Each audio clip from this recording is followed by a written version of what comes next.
tuas mãos em direção ao servo do Senhor. Eu peço para que Deus use a vida dele para falar aos nossos corações. Deus Santo e Pai amado, em nome de Jesus Cristo, nós queremos colocar nas tuas mãos a vida do teu servo. Usa ele, meu Deus, que a palavra que o Senhor colocou no coração dele venha em direção às nossas necessidades, aquilo que nós precisamos ouvir, não aquilo que nós queremos, meu Pai, mas que o Senhor nos direcione, nos abençoe para a glória do teu nome. É o que nós te pedimos e agradecemos em nome de Jesus. Amém e graças a Deus.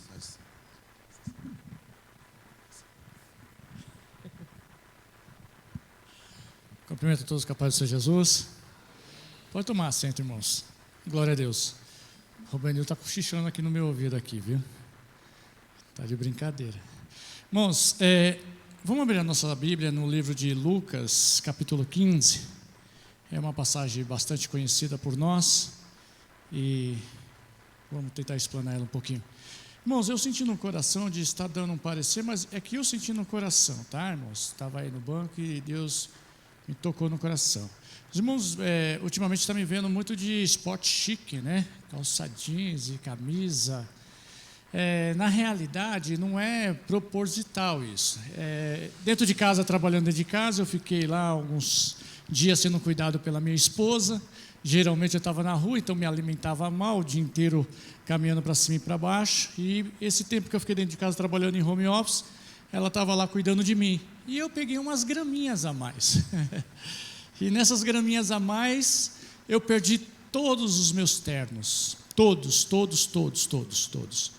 Eu trouxe todos eles aqui para a igreja. E entreguei aí, que pessoa no meu perfil, assim, esse físico, né, são poucos que tem, né? Então, eu acabei trazendo tudo para aí. E terno é caro, não é barato, terno é caro.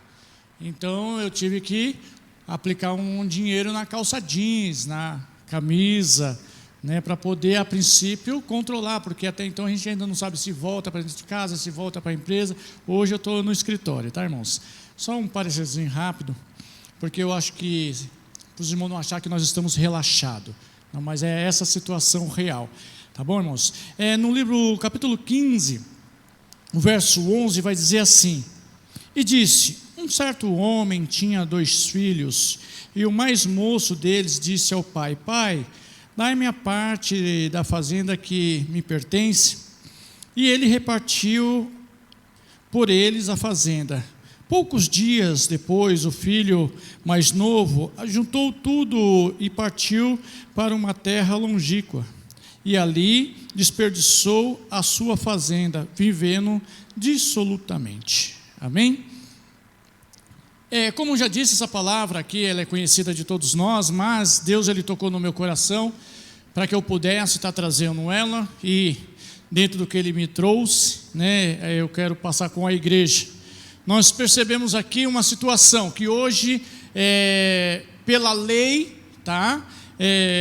O Código Civil, que vai falar da família ali, o Código direcionado aos bens, herança, partilha de bens, essas coisas, vai dizer que o filho só tem direito à herança do pai na morte. O filho só tem direito à herança do pai na morte. Porém, esse tempo não se sabe como que isso era regido, como que funcionava ali, porque nós percebemos que esse pai, ele não questionou o filho. Porque assim, eu em vida, eu faço dos meus bens o que eu quiser. E os meus filhos, eles só têm a mera expectativa de receber a minha herança na minha morte, né? A minha casa, se eu quiser vender, eu posso vender. Meus filhos não vão me interromper, não vão me impedir por isso. Se eu quiser vender meu carro, as coisas minhas pertencentes a mim, né? Eu posso fazer venda dela, e os meus filhos só vão ter a mera expectativa de receber a herança na minha morte, né? Tem aí a legítima, que nós falamos no meio jurídico, que é uma parte pertencente aos filhos. Aquilo tem que ser garantido para eles, aquilo tem que ficar garantido para eles. Mas em contrapartida, eu em vida, eu faço dos meus bens o que eu quiser. E assim também poderia ser na vida desse homem junto aos seus filhos. A fazenda era dele, Os seus filhos estavam ali acompanhando eles e estaria na mera expectativa de receber a parte que lhe cabia na morte do pai. Mas esse filho mais novo, ele agora pretende reclamar esse direito junto ao pai, e chegando ao pai ele fala: olha, eu quero a parte que me cabe. Esse pai não questionou aquele filho o porquê, de repente poderia ter uma indagação ali, mas não está aqui na Bíblia, então eu vou tratar dessa forma. Esse pai, ele não questionou o filho, mas pegou a sua fazenda e repartiu, E percebe-se ali que aquele filho, quando ele tomou posse daquilo que lhe cabia, ou daquilo que foi entregue para ele, passado poucos dias, ele saiu da casa do seu pai. Dá para se perceber que esse jovem, particularmente falando, ele não entendia muito bem de administração, porque a Bíblia vai falar que ele foi para uma terra longe do convívio dos seus pais, e ali ele começou a desperdiçar tudo que ele tinha, ou seja, a sua herança, os seus valores, o seu patrimônio financeiro, ele começou a desperdiçar. Então ele não conseguiu analisar que, uma hora isso vai acabar. E ele simplesmente saiu gastando. E quando ele percebe isso, que ele já não tinha mais nada, ele se encontra em uma situação. Mas eu quero fazer aqui um paralelo, mas nós vamos só ficar em cima desse livro, tá? Jacó, a palavra de Deus vai falar que quando ele nasce junto com Saul, a palavra de Deus fala que ali nasceria 2 nações, E ali, nessa promessa de Deus, as coisas iriam se cumprir. Mas a vontade de Jacó, manipulado um pouco pela sua mãe, também fez ele se precipitar naquilo que poderia ser bênção na vida dele. A palavra de Deus vai falar que a primeiro momento ele toma a primogenitura do teu irmão Saul, para depois, mais tarde, tomar as bênçãos do pai. Percebe? Ele engana o pai para ser abençoado no lugar do seu irmão mais velho. O filho pródigo, ele fala para o pai uma situação e depois engana aquele pai que poderia estar ali junto com ele ou conviver com ele, mas passado um tempo ele sai da presença do pai. E isso traz o quê? Confusão dentro da família. Jacó, depois, mais tarde, a Bíblia vai falar que ele teve que sair do meio da sua parentela e ir para uma outra terra dos seus parentes, porque seu irmão, ele se revoltou de uma tal maneira que queria tirar a sua vida. E se nós olharmos o filho pródigo, também o irmão dele se revolta, com a situação. Mas vamos por parte. Quando nós falamos que esse jovem, ele está saindo da casa do seu pai, nós estamos falando aqui, simbolicamente falando, trazendo, ele está saindo da presença de Deus. Essa parábola nada mais é demonstrando ali como nós somos. A palavra de Deus fala lá que as bênçãos em Deuteronômio, que as bênçãos do Senhor, ela vai nos alcançar. Então ela tem um tempo certo e determinado por Deus para chegar na nossa vida. As bênçãos do Senhor, ela enriquece e ela não traz dores. Mas isso ao tempo certo.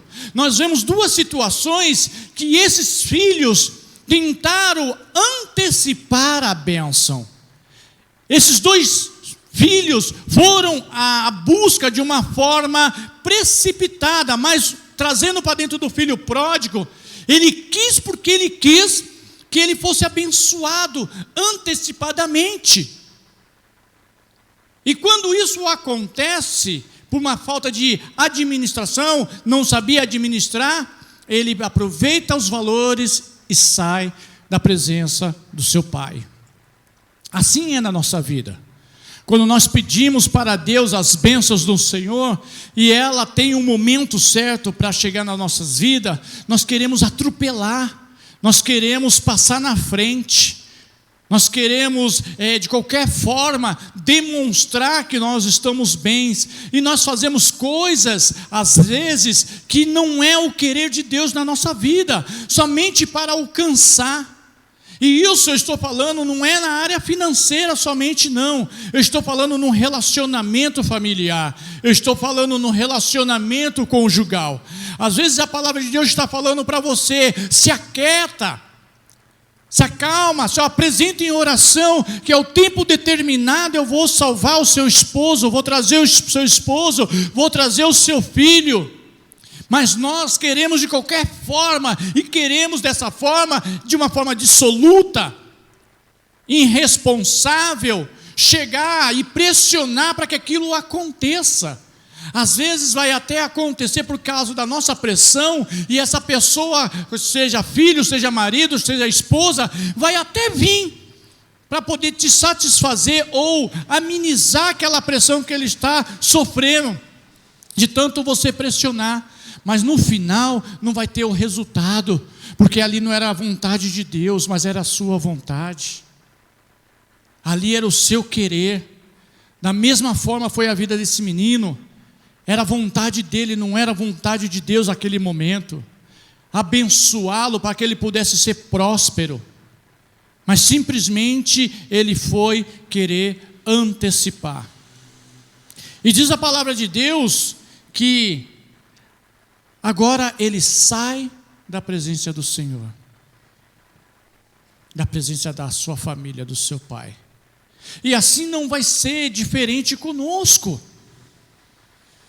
Às vezes nós estamos aí vendo essa pressão, essa situação, e as coisas estão acontecendo, e se você não tiver sabedoria, se você não tiver a palavra de Deus acrescentada dentro do seu coração, você vai receber situações que você vai achar que é a bênção de Deus na sua vida, mas é o seu querer, e você abandona, vira as costas para o Senhor.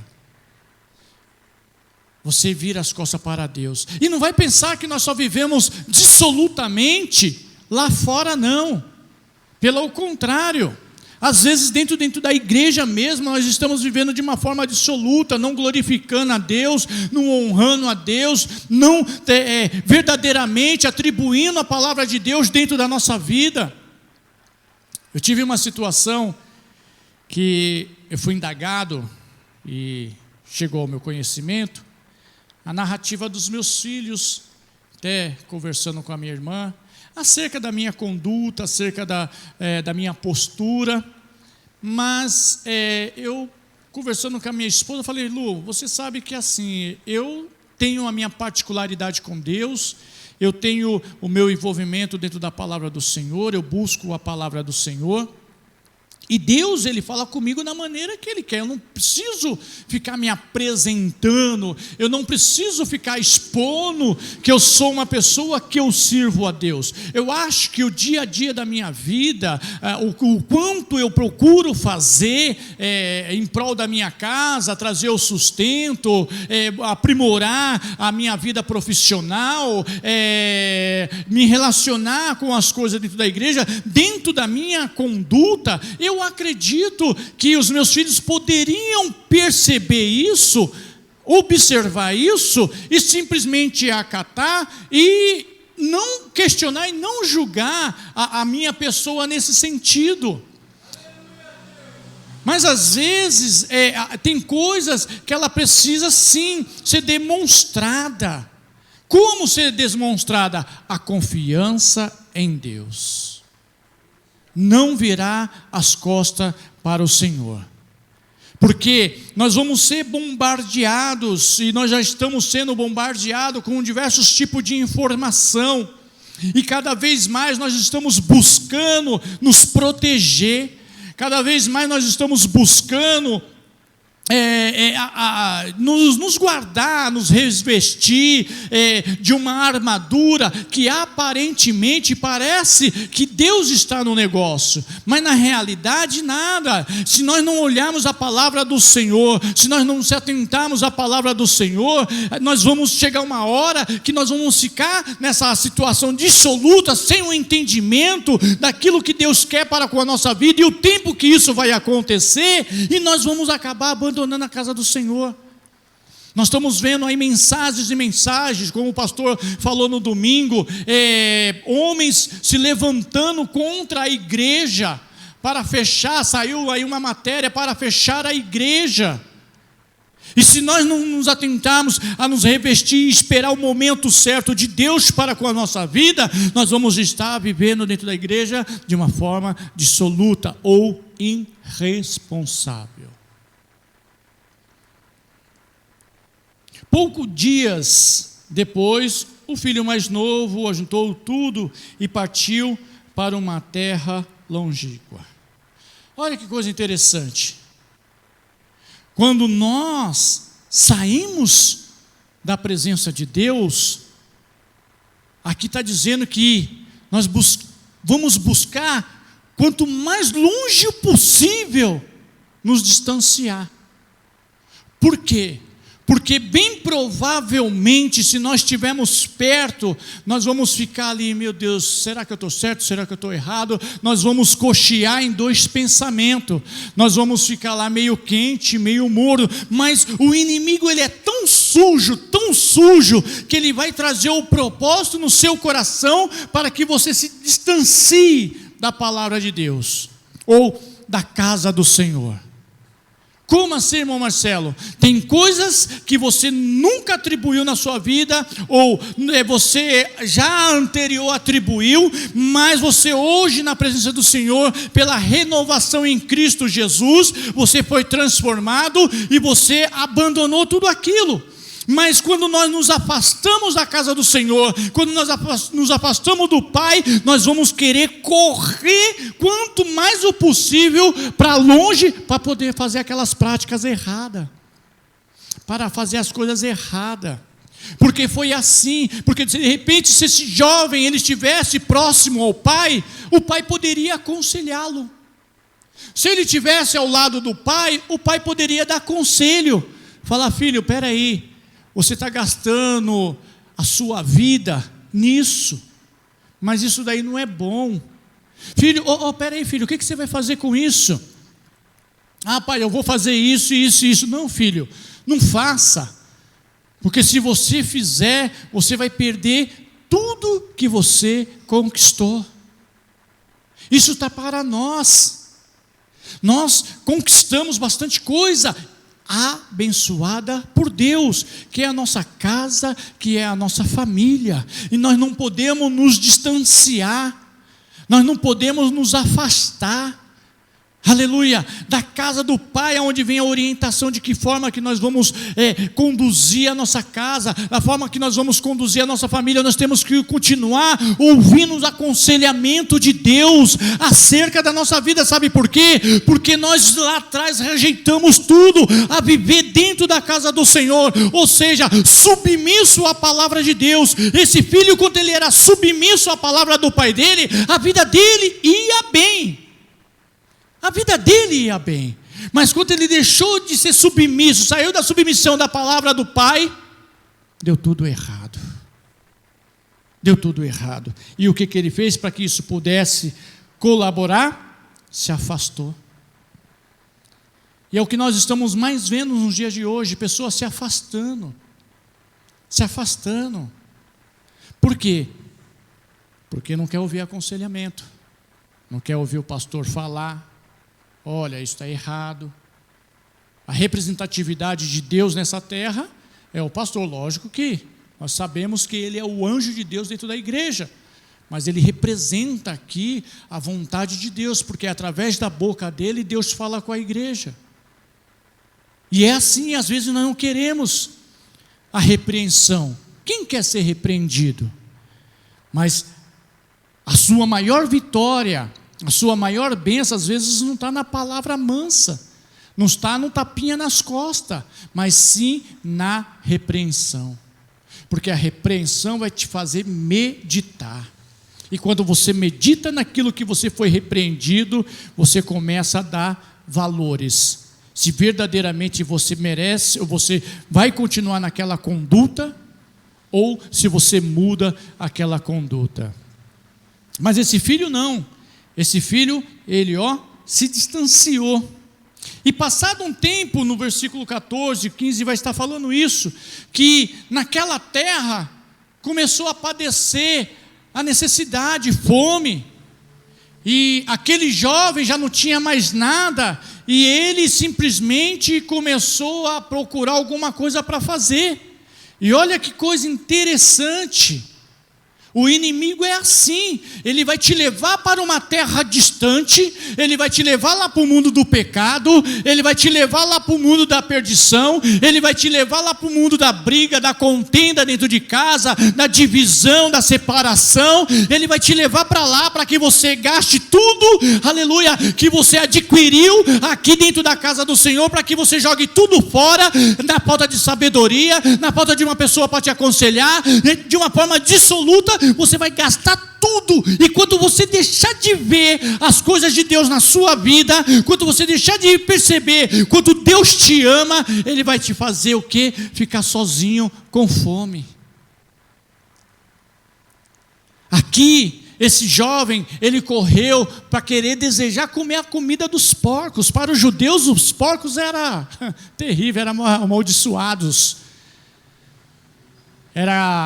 Fugiu até a palavra, mas era coisa de maldição. Para eles os porcos não serviam para nada, para os judeus. E ele desejou estar ali no meio daqueles porcos, e não só desejou estar ali no meio daqueles porcos, desejou comer a comida daqueles porcos, até que ele cai em si. Mas eu digo mais, aquele jovem ele não caiu em si, acredito eu, e eu quero fazer essa meditação, essa analogia.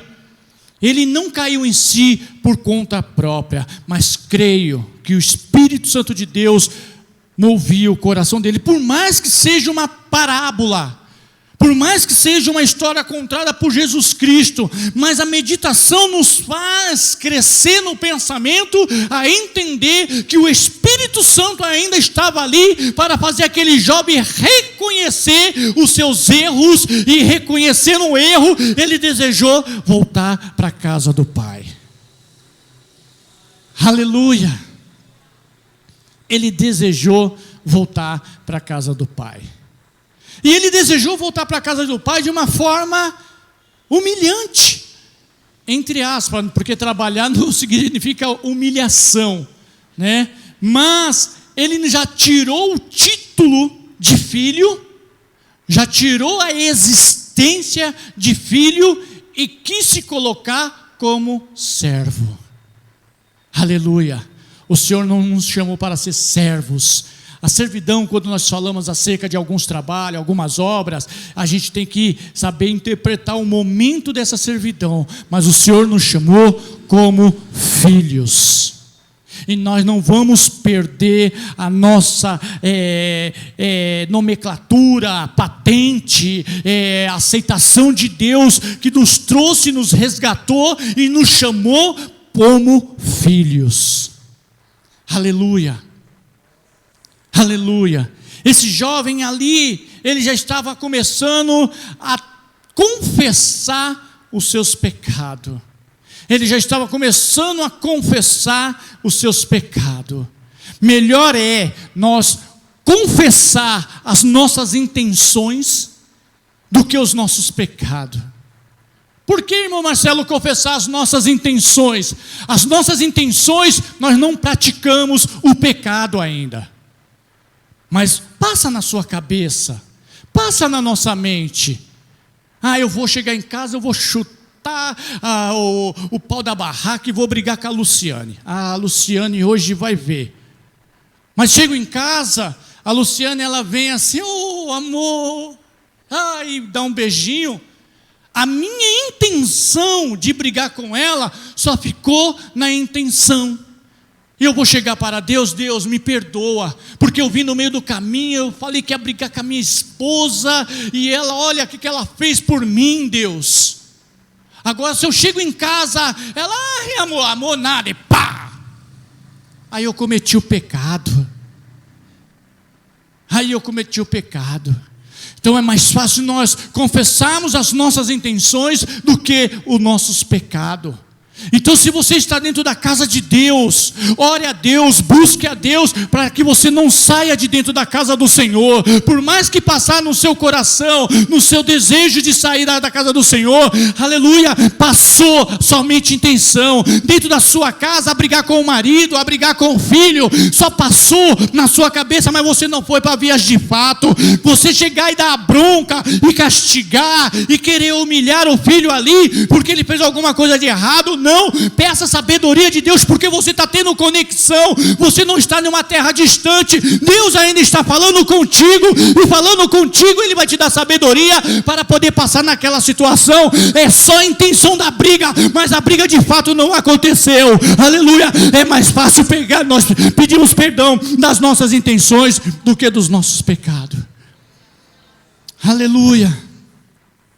E aquele filho, quando ele chega diante do pai, novamente, ele já vai se atirando: pai, eu pequei contra o Senhor e contra os céus, pequei contra o céu e contra ti.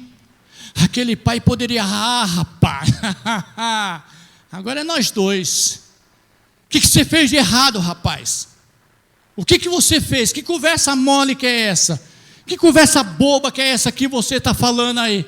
Não, pai, não nada, rapaz, confessa logo aí. Cadê o dinheiro que eu te dei? Cadê as suas coisas? Cadê isso? Cadê aquilo? Cadê aquilo outro? Que muitas das vezes nós fazemos assim.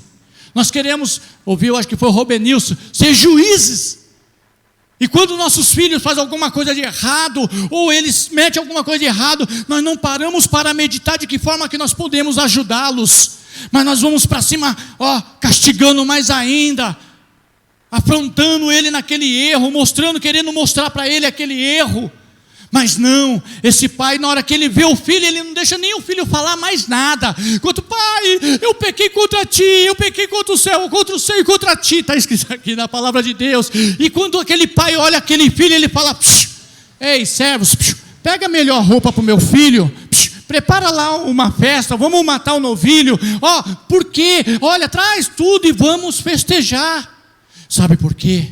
Porque aquele filho que aparentemente para aquele pai já estava morto, aleluia, porque ele sumiu da presença daquele pai, não dava mais notícia para aquele pai, aleluia. Quando aquele pai olha aquele filho e vê que ele está vivo, ele só queria festejar, aleluia, ele só queria se alegrar. Assim é Deus na nossa vida, aleluia. Quando nós confessamos os nossos pecados, ou as nossas intenções de pecado, e voltamos para Ele, Ele não vai nos julgar, pelo contrário, Ele vai estar de braços abertos, falando: bem, filho amado, aleluia, vem, filho, porque você aparentemente estava morto, mas agora reviveu.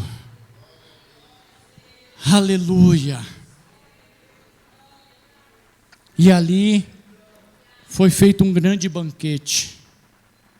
E ali eles celebraram a vida, a regeneração, o retorno, o arrependimento das coisas erradas. E quero crer que essa parábola poderia dar continuidade em falar: e aquele filho, aconselhado pelo pai e pelas experiências que teve na vida, começou a ser um homem próspero. Começou a ser um homem próspero. Nós vamos olhar a prosperidade na vida de Jacó. Jacó, quando ele aprontou o que aprontou, saiu, deixou a sua família, saiu da casa do pai, e teve toda uma situação. E quando ele regressa para a casa do pai, novamente, mostra que Jacó foi um homem próspero. Aleluia. Que Deus possa continuar falando aos nossos corações. Que Deus possa abençoar as nossas vidas. E, irmãos, confesse as intenções, mas não o pecado. Nunca saia da casa do pai. E quando tiver situações dentro da tua casa, peça aconselhamento do céu. E espera o momento certo para que as suas bênçãos cheguem até a ti. porque o Senhor, Ele prometeu e Ele vai cumprir. Não vamos matar o nosso Deus, não vamos matar aquilo que Ele tem para conosco, querendo antecipar as bênçãos dEle na nossa vida, querendo a qualquer custo que as bênçãos do Senhor venham sobre nós, mas ao momento oportuno, o momento certo, Deus fará. Amém? Assim agradeço a oportunidade em nome do Senhor Jesus.